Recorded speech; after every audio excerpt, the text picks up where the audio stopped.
안녕하세요. 그린나래 TV 그린나래 산부인과 원장 박영신입니다. 오늘은 선근증에 대해서 알아보도록 하겠습니다. 준비한 자료 함께 보실까요? 오늘은 아데노마이오시스 선근증에 대해서 알아보도록 하겠습니다. 지난 시간에 2차성 생리통의 원인으로 가장 흔한 자궁 내막증에 대해서 알아보았고, 오늘은 두 번째로 많은 선근증에 대해서 알아보겠습니다. 선근증은 자궁 내막 조직이 비정상적으로 자궁 근육층 안에 위치하고 증식하는 질환입니다. 이 조직들이 생리를 할 때마다 출혈을 일으켜서 자궁벽이 두꺼워지고 커지게 됩니다. 그렇다면 자궁 내막증이 자궁 근육층을 침범한 것이 선근증인가 쉽게 생각해 볼 수 있는데 반드시 일치하지는 않습니다. 많은 경우가 두 가지 질환이 함께 발견되지만 별개로 존재하는 경우도 많이 있습니다. 또 선근증은 임신과 출산을 할 때마다 더 심해지지만 자궁 내막증은 증상이 완화됩니다. 통계적으로 여성의 약 20에서 35%에서 있는 것으로 보고 있고 35세에서 50세 여성에게 주로 나타나지만 더 젊은 여성에서도 볼 수 있습니다. 증상은 만성 골반통이 77%에서 있고 생리혈 과다가 50%, 생리통이 30% 정도 있습니다. 그 외에 성교통이 있을 수 있고 자궁이 커지고 눌렀을 때 통증이 있을 수 있습니다. 에스트로겐이 증가하게 되면 자궁 내막이 증식하게 되고 여기서 프로스타글란딘이 많이 합성되면 자궁이 비정상적으로 수축하게 되어 생리통이 심해집니다. 또 자궁 내막 조직이 증식하고 혈관이 더 많이 생기고 비정상적으로 자궁이 수축하게 되어 생리혈이 많아지게 됩니다. 선근증은 다른 자궁 질환을 동반하는 경우가 많이 있습니다. 50% 정도에서 자궁 근종과 공존합니다. 자궁 근종에 대해서는 다음 시간에 자세히 알아보겠습니다.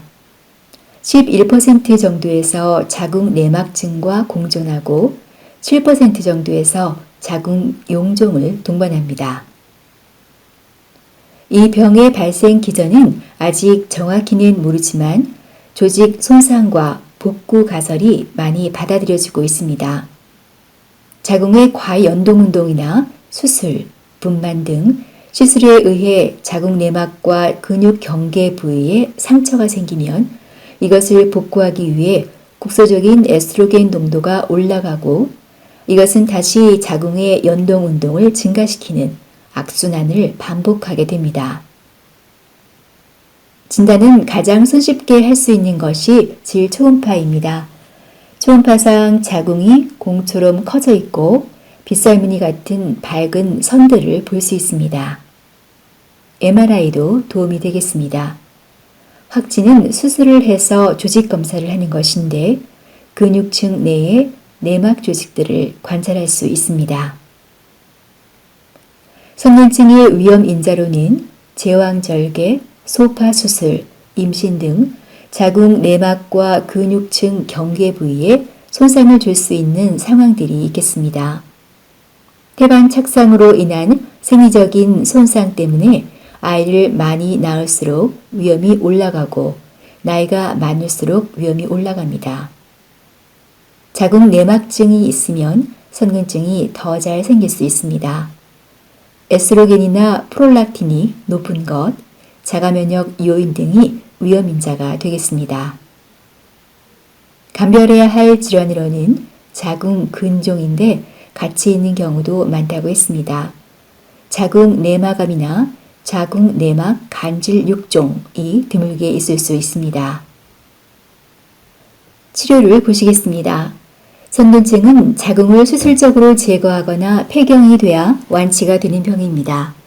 가임기 여성의 경우 통증을 완화시키고 병의 진행을 늦추고 과다 생리혈을 줄이는 것이 치료의 목표입니다. 약물 치료로는 생리통의 원인인 프로스타글란딘의 합성을 억제하는 엔세이드를 사용해 볼 수 있습니다. 피임약도 선근증과 관련된 통증과 출혈을 줄이고 선근증의 단기적인 퇴화를 유도할 수 있습니다. 프로게스틴은 에스트로겐의 효과를 상쇄시켜서 자궁 내막 조직의 증식을 억제하고 생리양을 줄일 수 있습니다. 다나졸, GnRH 효능제도 효과가 있었다는 보고는 있지만 골다공증, 심혈관계 질환 등 부작용이 있기 때문에 장기적으로는 사용하면 안 되겠습니다. 자궁을 보존하기 원하는 여성에서 미레나 같은 자궁내 장치를 사용할 수 있습니다. 미레나는 레보노르게스트렐이라는 프로게스틴을 분비하는 장치로 이 호르몬의 효과로 자궁 내막이 얇아지고 근육층 내에 있는 자궁 내막 조직도 줄어들어 효과적으로 선근증을 치료할 수 있습니다. 생리양이 줄고 아예 생리를 안 하기도 합니다. 생리통도 적어지고 결국 자궁 크기가 작아지면서 선근증이 호전됩니다. 또 피임 효과도 있기 때문에 피임을 원하시는 경우에 더욱더 추천할 수 있겠습니다. 가장 흔한 부작용은 부정출혈인데 대개는 한두 달 내에 좋아집니다. 또 자궁이 매우 크고 생리양이 많은 경우 미레나가 빠져나와 버리는 경우가 드물게 있습니다. 자궁을 보존하는 방법으로 또 할 수 있는 것이 자궁 동맥 색전술입니다. 서해부의 대퇴동맥을 통해 관을 삽입해서 자궁 동맥까지 접근해 혈관을 막는 물질을 주입해서 자궁의 혈액 공급을 차단하는 것입니다. 생리통이나 과다 생리혈이 57에서 75%에서 좋아지지만 재발하는 경우가 35% 정도 되겠습니다. 또 5% 정도에서는 감염, 출혈, 난소 기능 부전 등의 부작용이 있을 수 있습니다. 결국은 26% 정도에서 자궁 적출술을 받아야 합니다. 또 선근증이 국소적으로 존재할 때 선근종이라고 하는데 그런 경우에는 국소적으로 선근종을 제거해서 가입력을 유지할 수 있습니다. 또 자궁 내막을 레이저나 전기 등으로 찢어서 없애는 방법도 있는데 이것은 임신을 원하는 경우는 시행하면 안 되겠습니다. 자궁을 보존하는 여러 가지 치료가 실패하게 되면 결국은 자궁 적출술을 하게 됩니다. 자궁을 적출하니까 당연히 생리를 안 하고 출혈은 해결이 되지만 약 22%의 환자에서는 골반통이 지속될 수 있습니다. 최근에는 복강경으로 수술을 많이 합니다. 자궁이 많이 커져 있고 표면에 갈색 점 같은 것은 자궁 내막증도 같이 있는 것입니다. 선근증 환자 중 약 11에서 12%에서 불임을 호소합니다. 호르몬이나 미레나 치료로 선근증이 호전되면 가입력도 어느 정도 호전이 됩니다. 하지만 선근증이 있는 환자는 시험관 아기 시술 시 임신 성공률도 낮고 유산이나 조산, 조기 양막 파수 등의 합병증도 잘 생기는 문제가 있습니다. 기능의학적인 에스트로겐 우쇄증 치료는 시간에 간단히 말씀드렸고 자세한 것은 에스트로겐 우쇄증 편을 참고하시기 바랍니다.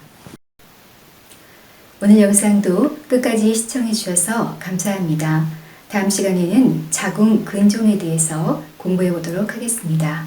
많이 기대해 주시고 시청해 주세요. 감사합니다. 안녕히 계세요.